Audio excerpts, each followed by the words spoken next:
Olá! Ora, cá estou eu, mais uma vez, para vos falar sobre a vida e a obra de um autor galardoado com o Prémio Nobel de Literatura. O meu nome é Sebastião Barata e hoje vou falar-vos de Samuel Joseph Agnon, nascido em Buczak, na Ucrânia, atualmente Ucrânia, em 1888 e falecido em Jerusalém, no Estado de Israel, em 1970, foi um escritor israelita e uma das figuras centrais da ficção hebraica moderna que foi galardoado com o Prémio Nobel de Literatura de 1966.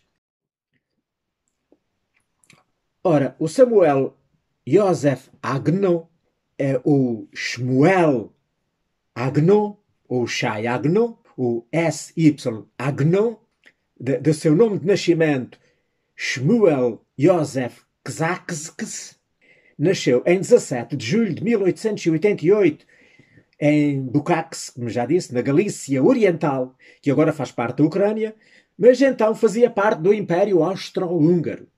Membro da tribo de Levi, tanto que era a tribo dos sacerdotes, era filho de um peleteiro que havia trocado a carreira rabínica pelos negócios. Foi criado num ambiente cultural misto, em que o Yiddish era a língua falada em casa, o hebraico, a língua da Bíblia e do Talmud, que ele estudou formalmente até aos 9 anos de idade, com o seu pai, e a língua alemã, que lhe era ensinada pela sua mãe. Na sua casa eram altamente valorizadas tanto a tradição chassídica quanto a cultura europeia. O seu pai introduziu no mundo das Agod, portanto, das histórias rabínicas, e a sua mãe no das histórias germânicas. Tutores particulares cuidaram tanto da sua formação no Talmud como da língua e da literatura alemã. Uma sede insaciável pela leitura levou-o a absorver o máximo da literatura Yiddish e hebraica. Era especialmente atraído pela literatura chassídica. Ora, portanto, o chassidismo foi um movimento religioso, místico, que se desenvolveu no século XVIII, inspirado no Rabi Israel Baal Shem Tov, que prioriza os conceitos de amor, de caridade, de pureza, do otimismo, da alegria de viver. Ora, o Agnon começou a escrever com 8 anos de idade e publicou alguns dos seus poemas, compostos em hebraico e em Yiddish, quando contava apenas 15 anos de idade. Depois, então, de ter saído mais tarde lá da sua cidade natal, ele nunca mais escreveu em Yiddish e então adotou o idioma hebraico em toda a sua literatura ao longo do resto da vida. No ano de 1907, tinha ele, portanto, 19 anos, o Agnon mudou-se para a Palestina, integrado no movimento, de que falarei lá mais à frente, e fixou-se em Jaffa, tornando-se no primeiro secretário do Tribunal Judaico dessa cidade, além de exercer também cargos sacerdotais, que ele era, portanto, da tribo do Levi. No ano seguinte, publicou o seu primeiro livro lá na sua nova pátria, que era a Palestina naquele tempo, uma novela com o título Agonot, que significa em português Mulheres Abandonadas, que saiu, portanto, no ano de 1908. Agonot lida com separação entre o amante e o amado, entre o homem e a sua alma, entre a terra de Israel e a diáspora, entre a religião e a vida secular, portanto, tudo contrassensos.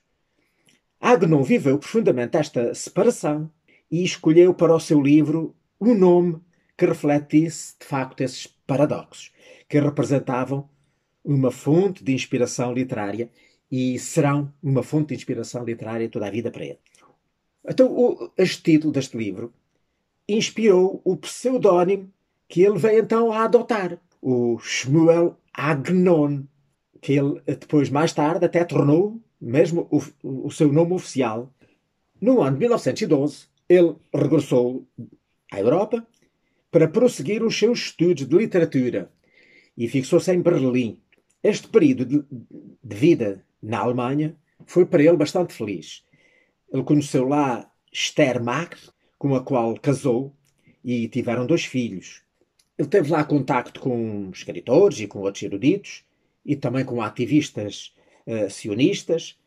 Conheceu também o empresário Salman Shokan, que se tornou o seu amigo e se tornou o seu editor ao longo da vida. Passou a editou toda a vida os seus livros na editora Shokan. Ele, então, nessa altura, leu literatura alemã e literatura francesa e aprofundou os seus conhecimentos na área judaica. Trabalhou como assistente de pesquisa académica e participou na fundação de um periódico, o Der Jude, que era um jornal de expressão étnica judaica, e começou também a colecionar livros e manuscritos judaicos raros. Estes anos vividos lá na Alemanha caracterizaram-se por uma certa estabilidade financeira e foram particularmente produtivos para o escritor, que vivia confortavelmente e escrevia, de facto, muito. Associou-se a um círculo de escritores judeus de Hamburgo e, quando as suas histórias começaram então a ser traduzidas para o alemão, ele começou a adquirir uma certa fama.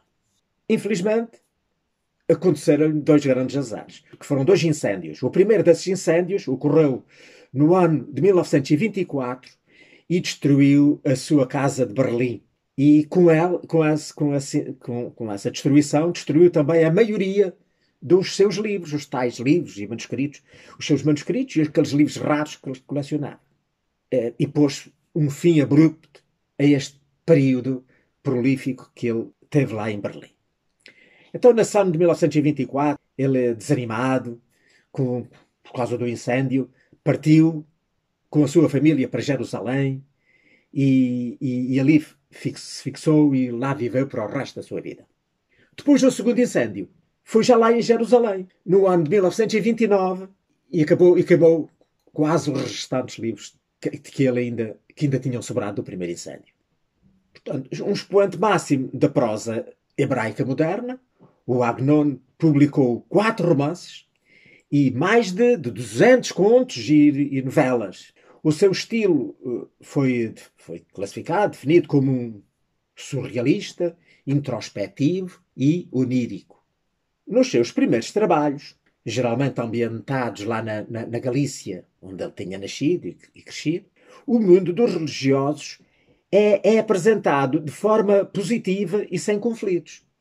Isto no princípio. Mas pouco a pouco, sobretudo no início da década de 30, a obra de Agnon começou a refletir o mundo real e as suas contradições. E surgiram os conflitos entre a cidade natal de um lado e Israel do outro, a tradição judaica de um lado, a cultura ocidental e a literatura hebraica moderna do outro. Os seus protagonistas têm geralmente uma admiração pelo mundo novo, mas lembram-se também com nostalgia do velho e dividem-se, portanto, entre estes 2 mundos. Em todos os seus livros, no geral, as suas histórias já dão à volta desta divisão, desta contradição. A nascente literatura hebraica da época, nomeadamente a do seu amigo Joseph Haim Brenner, influenciaram bastante as suas obras. Ora, com a subida do Hitler ao poder, no ano de 1931, lá a editora Schocken, onde ele editava, foi fechada pelos nazis, e então a empresa moveu-se para Tel Aviv, para Israel, e mais tarde abriu uma delegação na cidade de Nova Iorque. E isso foi bom para ele porque trouxe-lhe muitos leitores, sobretudo lá na América. No ano de 1931, o Agnon publicou o primeiro dos seus 4 grandes romances, que em português teria o título O Dote Nupcial, no qual ele conta em tons assim, um bocado de ironia a história do Reb Yudel, que era um pobre, mas um devoto judeu dos inícios do século XIX, que, atormentado pela mulher que não o largava, decidiu percorrer os campos lá da Galícia à procura de dotes para as suas filhas. Depois, ele, inspirado numa pequena viagem que ele fez lá à sua terra natal, o Agnon publicou, assim, pouco antes de começar a Segunda Guerra Mundial, ou seja, no ano de 1939, um outro grande romance que é o Hóspede de uma Noite, onde deu um significado simbólico para os dois incêndios que ele teve nas suas habitações e também para a sua estadia lá na Alemanha, comparando-os, respectivamente, às duas destruições do templo e ao exílio consequente do povo judeu. Nesse romance, o Agnon descreve a decadência espiritual que se abateu sobre os meios judaicos europeus depois da Primeira Guerra Mundial, portanto, 1914-1918, e o protagonista, portanto, regressou à sua cidade natal, depois de uma longa ausência, encontrou-a abandonada por causa da guerra, não é? Refletindo com as suas sinagogas vazias, os seus habitantes dizimados, quase uma profecia realmente do que viria a acontecer depois com o regime nazi. Em 1945, portanto, no final da Segunda Guerra Mundial, o Agnon publicou aquele que é considerado o seu mais importante romance, que se traduziria em português para O Dia Antes de Ontem. Ou seja, o dia antes do dia de ontem.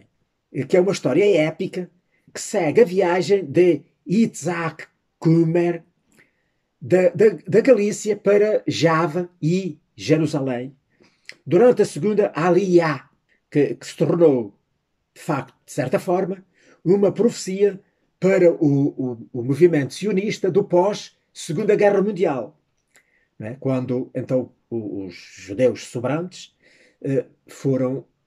emigraram para a Palestina e foi, então, criado o Estado de Israel e começou, portanto, o diferente que ainda hoje persiste entre os habitantes que lá estavam, os palestinianos, e os novos habitantes, os judeus. Embora já lá houvesse também muitos judeus que tinham ido emigrando para lá, nomeadamente nesta tal segunda Aliyah, que tinha ocorrido entre os anos de 1904 e de 1914 e na qual o Agnon participou.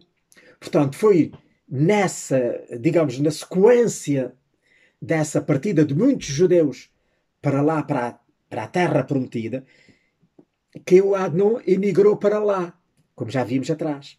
Portanto, ele foi um dos participantes nessa segunda Aliyah. Aliyah que significa, portanto, emigração. Nessa altura, nessa Aliyah, emigraram aproximadamente uns 40 mil judeus para lá, para a Palestina, que na altura ainda pertencia, portanto, ao Império Otomano, e começaram lá a criar, portanto, já comunidades judaicas.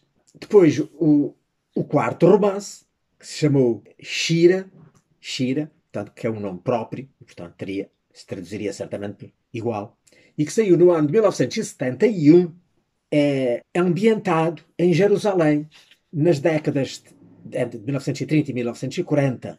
O personagem principal, o Manfred Herbst, é um professor de meia-idade, professor de da história bizantina, lá na Universidade de Jerusalém. E então ele vive dividido entre o amor e a lealdade pela sua mulher e pelas suas filhas, e a paixão romântica que nasceu pela sedutora enfermeira de nome Shira, que ele conheceu quando a esposa estava lá no hospital para dar à luz a sua terceira filha. Portanto, tanto como pano de fundo daquela Jerusalém dos anos 30, portanto, esse lá o Herbst trava então uma guerra contra o avanço da idade, o envelhecimento, ao apaixonar-se por uma mulher muito mais jovem.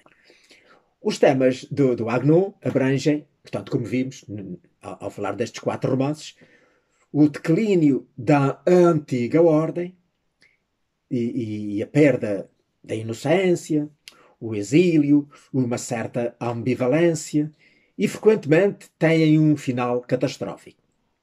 É o caso de um livro que se traduziria em português por O Livro das Ações, que saiu em 1951 e que é uma coletânea de 21 contos, onde ele emprega assim, uma técnica semelhante ao fluxo de consciência, muito usada pelo Kafka, De tal maneira que muitos críticos, alguns críticos, descobriram nessas suas histórias, de facto, bastantes ligações ao mundo do Franz Kafka. E, na verdade, é capaz de haver alguma justificação, porque, de facto, tanto o Kafka como o Agnon, eles tiveram uma formação cultural semelhante, porque foram criados durante o tempo e sob o Império Austro-Húngaro. Mas, de qualquer modo, o Agnon nega que é mentira, que não procurou copiar o Kafka. Os contos do Agnon, portanto, já vimos que são talvez mais de 200 contos, parecem de facto um bocado bastante infantis, são assim ambientados no mundo impregnado de fé religiosa, de doces reminiscências bíblicas, de perfeição, de paz interior, mas esse mundo pertence ao passado. Portanto, realmente a maioria dos contos reflete isso. Ele próprio, o autor, vivia esta angústia. Portanto, como ele estudou a fé antiga, né, a fé tradicional, mas vivia neste mundo já bastante secularizado, em que muitos judeus já eram pouco praticantes, a grande maioria eram pouco praticantes, e ele sofria com isso, sonhava com regressar à fé ortodoxa antiga, mas ele próprio sentia a ficar um bocado contagiado por este mundo moderno, esta inovação. E vivia nesta contradição, e isso está espelhado em toda a sua obra.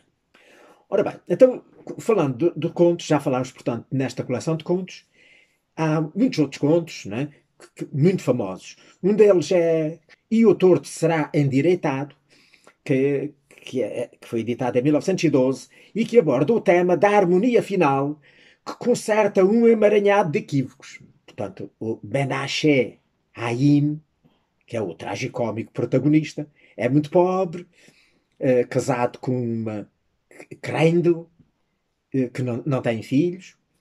Compelido então pela necessidade, ele viaja para longe em busca de sustento, levando consigo apenas uma carta de recomendação do rabino. Mas vende a carta a um mendigo que encontra, e depois, pouco tempo depois, esse mendigo é encontrado morto. Lá na terra dele, julgam que encontraram lá a carta com o mendigo, julgavam que foi ele que morreu.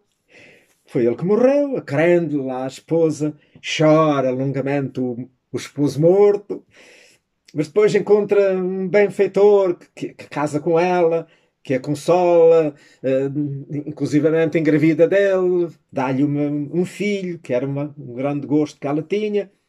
Entretanto, o marido regressa. E ele, então, portanto, assume inteiramente a culpa do absurdo da situação criada.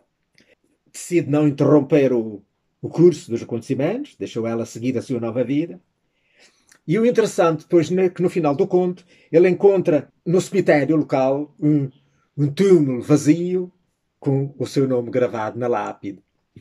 E ele começa a pensar que realmente o melhor é, de facto, ele morrer mesmo de verdade, porque, de facto, a sua vida não valeu nada, foi uma vida insignificante.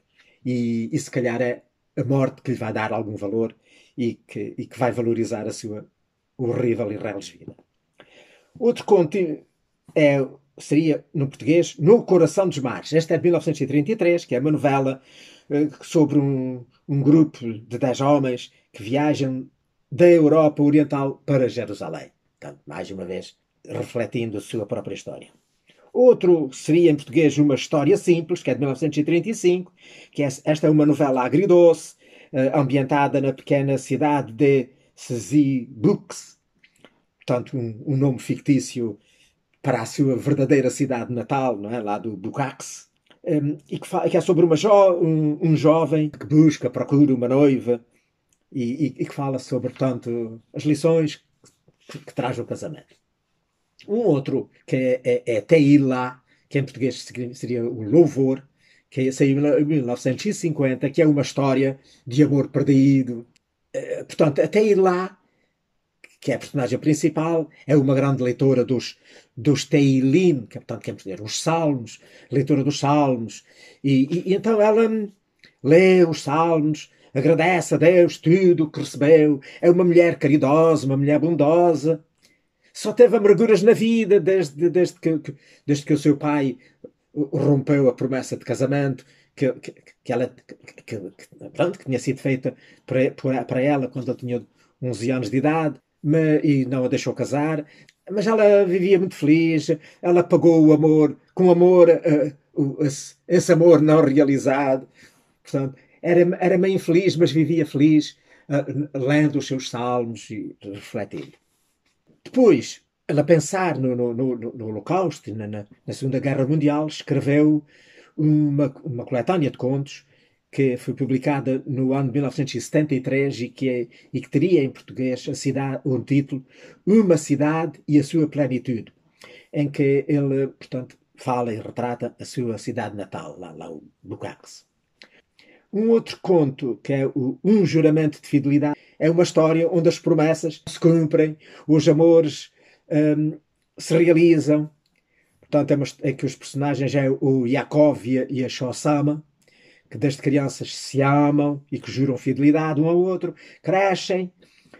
O Yaakov torna-se depois uma figura um bocado complexa, dividida entre as suas raízes judaicas e a cultura helénica. Mas a Shoshama, então, que os nomes significam uma flor frágil, é uma rosa entre espinhos, e que simboliza, portanto, aqui o povo de Israel. Ela está ligada ao passado do seu povo, à tradição, ao antigo juramento, e também, então, ao seu antigo juramento de fidelidade. Portanto, ele aqui funde o juramento dela de fidelidade ao seu amor de infância com o juramento do povo de fidelidade à lei, à Tora, e que está a deixar de cumprir. Mas, finalmente, a fidelidade da Shoshama vence portanto, depois o Yaakov acaba por assumir o seu amor por ela portanto, simboliza aqui que então os novos judeus regressaram à sua fé tradicional. Portanto, estão a ver aqui todos estes simbolismos que existem nos seus contos. Um outro conto, que é A Orquestra, este também é um conto muito engraçado, de facto, um bocado para o satírico, que decorre nas vésperas do Rosh Hashanah, que é portanto, a festa do Ano Novo judaico, em que o personagem, o homem, quer livrar-se das cartas que ficaram sem resposta. Entre estas, encontra um convite, que é um ingresso para um concerto, que era exatamente nessa noite, na véspera do Ano Novo. Então ele vive aqui um drama. Ele tem um convite para ir a um concerto nessa noite e ele hesita entre ir ao concerto ou ir lá rezar à sinagoga, né, para o Rosh Hashanah. Os pés empurram-no para o concerto, mas aquilo depois é tudo muito estúpido, muito estranho. Os músicos são todos cegos e surdos, estão todos pregados, amarrados aos instrumentos, e os instrumentos todos pregados ao chão. Não há maestro, cada um toca a sua coisa diferente. E então ele, no meio daquela confusão, daquilo tudo, ele lembra-se: mas ainda não tomei o meu banho para ir limpo para a festa do Rosh Hashanah. Ainda não estou purificado. E então sai a correr do concerto, chega à casa, encontra a filha dá-lhe uma vela para o iluminar, mas a escuridão que o rodeia é muito grande, ele não se sente iluminado sequer pela vela. Portanto, vemos aqui, portanto, uma história um bocado estúpida de solidão, de escuridão, de incapacidade de purificação. Portanto, são estes os elementos que dominam neste conto. Para terminar de falar de contos, há um outro que se chama mesmo Quando Termina o Dia. Este que é então passado numa outra festa, que é o Yom Kippur, que é o dia do perdão, em que então aqui é realmente o dia em que é uma festa em que eles de facto se arrependem dos seus pecados e pedem perdão. Acontece numa altura em que se estão em guerra, o povo, há uma guerra, e então o protagonista, portanto, para fugir da guerra, sai com a sua filhinha, uma criança ao colo, e vai se refugiar no pátio da grande sinagoga, da moderna sinagoga, e então percebe com desespero de que precisa de algo para cobrir a nudez da criança, que está nua, mas ninguém o ajuda. E então ele lembra-se, vai, deixa a nova sinagoga, vai lá para a velha, para a antiga sinagoga, e aí ele então reencontra o calor acolhedor que ele tinha lá sentido na sua infância, quando aquela ainda era a sinagoga.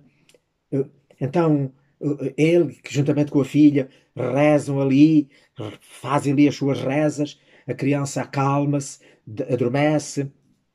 Portanto, estão a ver, aqui, esta nudez da filha, da criança, simboliza a nudez espiritual e a falta de conteúdo da nova geração, pela qual o pai se sente um bocado responsável também, não é? Porque que não, a geração anterior não educou na fé, a nova geração. Portanto, a menina tanto precisa, é carente de amor, não tem mãe, não tem irmãos, só tem aquele pai e está cheia de medo. Portanto, a nova geração, no fundo, não é feliz. Não é? E o pai também não tem muito para lhe oferecer, só realmente o calor da sua infância, de quando ela era criança também. Tanto aqui representado pela velha sinagoga e pelas velhas, antigas melodias que ele lá cantou com ela. Portanto, está a ver, quando a menina adormece, aqui significará talvez a paz temporária, mas a guerra, portanto, o sofrimento do povo, não, nunca termina, nunca acabará. Há muitas outras, como disse, muitos outros contos, muitas outras histórias dele, todas muito importantes. Portanto, as comunidades pelas quais lá o Agnon passou ao longo da vida, né? Portanto, esteve lá na Galícia Oriental, né? Que é onde ele nasceu, depois por Jaffa, onde ele viveu na juventude, depois mais tarde o regresso na Alemanha, depois finalmente em Jerusalém. Tudo isto está refletido na sua obra. As suas obras falam nestes cenários, em todas estas fases da sua vida. O Agnon, entre várias manifestações, muitas manifestações de apreço que ele sentiu, recebeu um prémio, que é o Prémio Israel de Literatura, que é talvez o maior prémio lá do Estado de Israel. Recebeu duas vezes, no ano de 1954 e no ano de 1958. No ano de 1962, a cidade de Jerusalém tornou-o seu cidadão honorário portanto, o Agnon passou a ser considerado uma grande instituição lá do Estado de Israel. No final da década de 50, o crítico Edmund Wilson propôs que lhe fosse atribuído o Prémio Nobel e acabou realmente por receber o Prémio Nobel uns anos depois, mais propriamente no ano de 1966, portanto, em que ele partilhou o Prémio Nobel com a poetisa Anneli Sachs. A motivação, portanto, lá do Comitê Nobel para atribuir-lhe o Prémio Nobel ao Agnon foi pela sua arte narrativa profundamente característica com motivos da vida do povo judeu. Algumas das obras do Agnon, como aquele o do céu nupcial, ou o outro, e o torto será endireitado, e também um outro conto que era o divórcio do médico, foram adaptadas ao teatro. E engraçado, foi também criada uma peça de teatro baseada nas cartas entre ele e a sua esposa, e que se chamou Sterlein Yakitari. Sterlein, portanto, isto em alemão é Sterzinha, a menina Ster, pequena Ster. O Lein é um diminutivo. Isto traduzir-se a minha querida Sterzinha, que foi apresentada com muito sucesso no Teatro Cannes, lá em Jerusalém. O Samuel Agnon faleceu no dia 17 de fevereiro de 1970, vítima de um ataque cardíaco, e foi enterrado no Monte das Oliveiras, lá em Jerusalém.